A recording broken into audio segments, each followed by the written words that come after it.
Harper and Harper Audio present Once a Villain by Vanessa Len, performed by Vera Chok. 1. "We have to get out of here," Joan said. They were all crammed together in a dead-end alley, but they couldn't linger. A patrolling guard was making his way along the riverwalk, a gold pin marking him from the scattered people on the path. "There's a guard." "I see him," Nick said grimly. "There are two." Aaron indicated a slight woman farther up the embankment, a hint of gold glinting at her collar. Joan hadn't clocked her at all. A cold wind blew across the river, cutting through Joan's gauze dress. She wished she still had her coat, but she'd had to dump it last night, and there was no way to retrieve it now. She folded her arms as she surveyed the guards, the unfamiliar skyline. Where could they go? On the other side of the Thames, glass towers reflected the thunderous sky. A tinted image shimmered in one of them, a sea serpent engulfing a sailing ship. Monster sigils were everywhere now, winged lions and serpents emblazoned on buildings, rippling on flags, a reminder that the world didn't belong to humans anymore. Now, monsters reigned. Joan turned to Jamie. "Do you think your family would help us?" The Lius would remember the previous timeline. Surely they'd take them in. The wind lifted Jamie's smooth black hair. He'd seemed lost in his head since Tom had vanished, but he made a visible effort to focus now. "Liu territory is just across the river, if we can get there."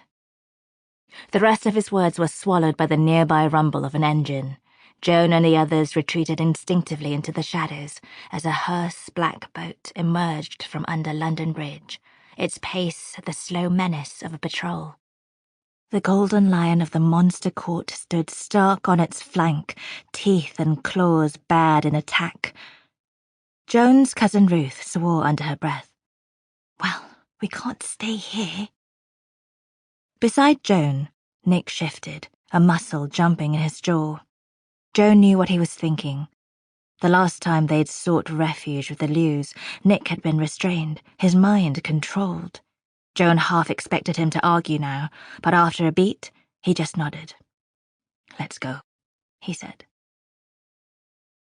They slipped into the thin crowd, trying to blend in, trying not to look like the fugitives they were. Joan knew she should keep her head down, but she couldn't resist another glance across the river. This new London was a strange beast. Dark smoke drifted from chimneys and settled in the sky in a gloomy pall. Familiar landmarks were gone. Tower Bridge, St. Paul's Dome. In their place was a new skyline of Gothic spikes and soaring glass. A few hundred paces to the west, London Bridge straddled the river. Not the practical concrete bridge Joan knew, but the one Eleanor must have dragged here. Old London Bridge, its houses and shops quaint and strange, like a miniature Shakespearean village on the Thames. Here, on the walkway, a man strolled by in a Roman tunic, and then a woman in a medieval gown, the heavy velvet sweeping the pavement. It was clear that monsters had no fear of discovery anymore. Joan swallowed. All of this was wrong. It was wrong. This world wasn't supposed to exist. Her sister, Eleanor, had seized control of the timeline, reforging it into one where monsters ruled.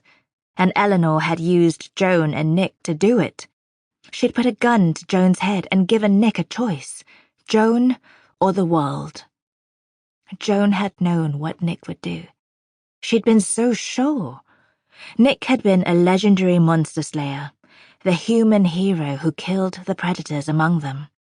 Given a choice between dooming humans and saving Joan, he'd only ever do one thing. Joan had closed her eyes, waiting for death. But Nick had chosen Joan.